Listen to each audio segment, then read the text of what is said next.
There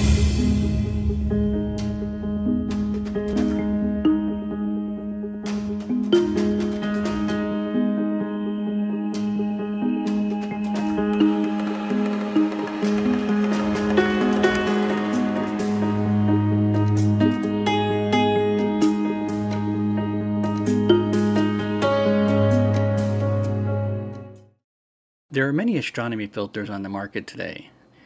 Filters are an important part of astronomy and accessories to have in your inventory.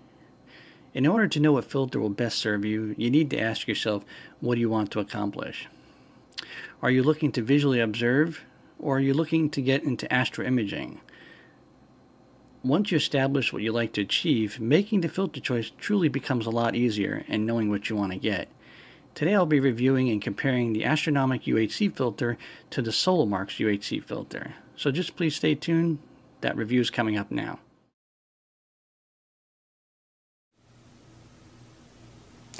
Hi, my name is Ted and welcome to my YouTube channel, which is dedicated to astronomy and astrophotography.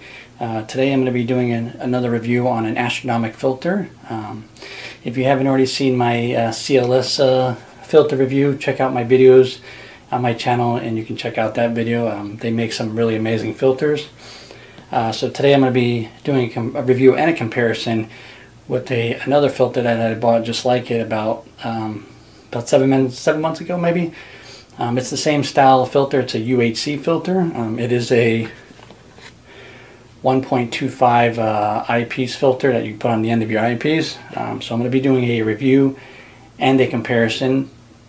What the UHC filter is, it's basically a ultra high contrast filter. It works by increasing the contrast by blocking out atmospheric lighting, or better known as air glow. And what that does is, as that's doing that, in turn, it makes the skies darker, it makes the stars brighter, and the nebulosity, or the gas clouds in nebulas and planetary nebulas and things like that, it defines it more, allows you to see more high definition per se, and to actually physically see those gas clouds. And I'll give you an example. If you look at a picture of, like, for example, the Orion Nebula, you see how beautiful it looks with all those gas clouds in there. Well, when you look through an eyepiece on a telescope without a filter, or even if you're not taking a picture per se, you don't get to see all those heavy, deep, dark clouds that you normally would see in a picture. And the reason for that is because of the atmospheric lighting or the light pollution in the night sky and things like that, so it prevents you from seeing it.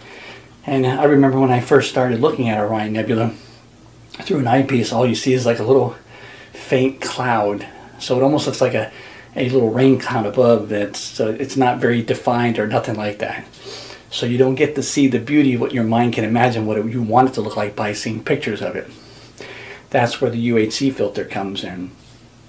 Now, one of the things I will say, and I say this strongly, I really do, I know this hobby is very, very expensive, and I know there's a time to save on money, by buying a little more affordable things, maybe lesser quality, but there are those things that you really got to put the extra money in, and I do believe filters are very, very important.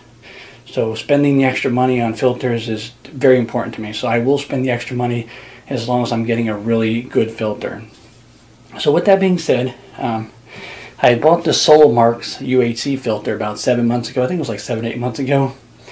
And Astronomik was nice enough to send me one of their 1.25 eyepiece UHC filters, so I can kind of test it and compare it to see, if their brand was better than the UHC or the Solomark's brand, or if Solomark's could at least, be at the same level as the Astronomik brand.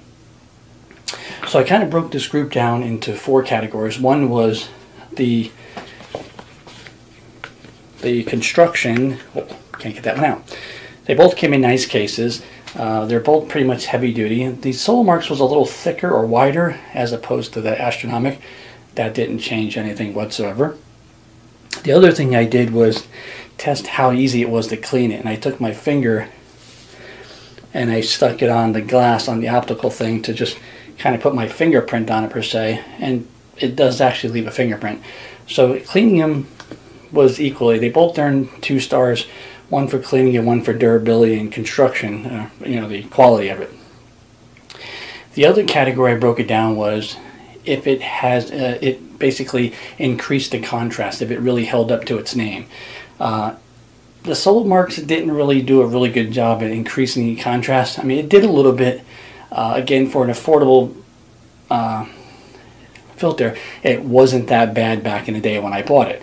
But now that I had the ability to test the Astronomik UHC filter, I can definitely see the huge difference.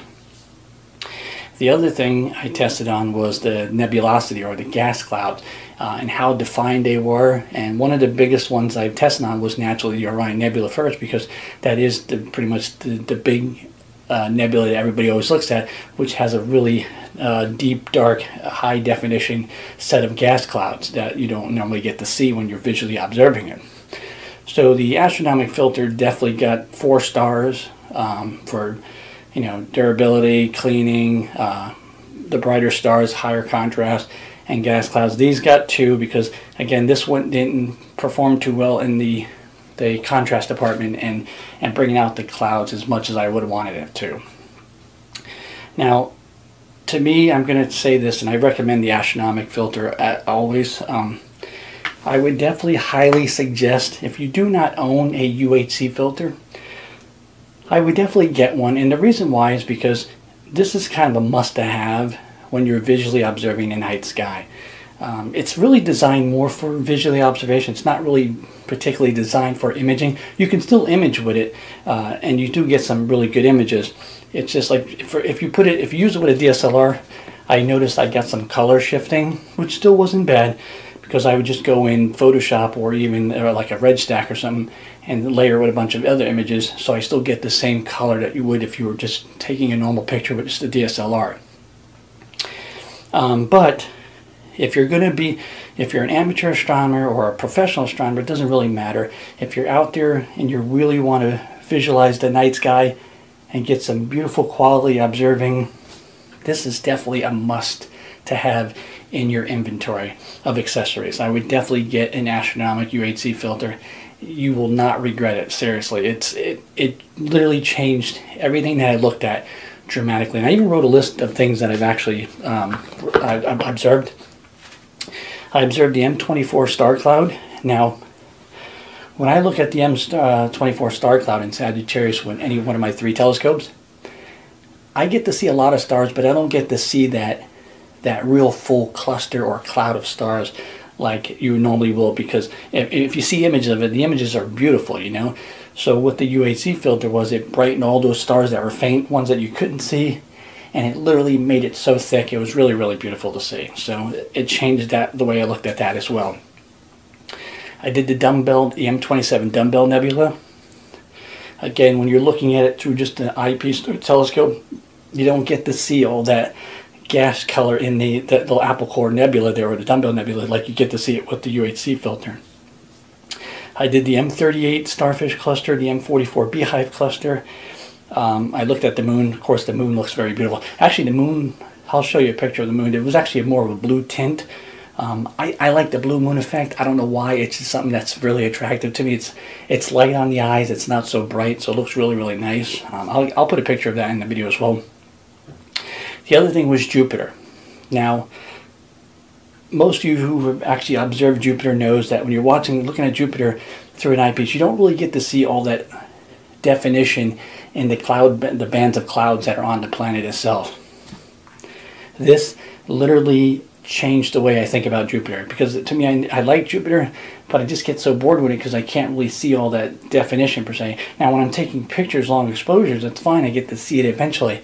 But when I'm actually just visually observing it, I don't get to see it. So this definitely made it look so much more amazing. I can literally see the gas clouds in the bands of the bands of Jupiter per se. So it made it look really, really nice. I didn't get to test it out as much as I really, really want to, because I live in a very humid state and there's a lot of rain here. So, but I got enough testing for now to really do the comparison. But I still plan to get out and do some more heavy observing with this UHC filter. It's really, really amazing.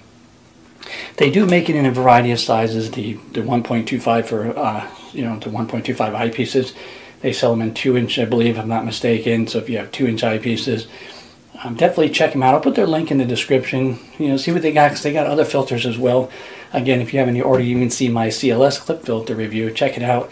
They do make some really amazing filters. With that being said, I found, when observing with this filter, I found using this 6-inch RC was fantastic, or using my Explorer Scientific 4-inch, it was beautiful. It was literally resulting, you know, showing some beautiful images when I was observing.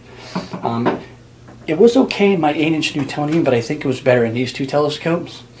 And that was probably because for some reason, that telescope collects a lot of moisture in it. So when it's humid outside, the mirror gets very damp, and basically it becomes waterlogged. Well, that's pretty much it for this review on the Astronomik UHC filter. Definitely pick one up if you have some time. Check it out. You won't, trust me, you will not be disappointed with it. It's definitely something to have. Everyone should have one of these. I really truly believe that. As always, guys, thanks for watching. Please subscribe to my channel, share my channel as well. And I hope you guys are having better, clear skies than I am. So with that being said, good night, and I will talk to you guys later.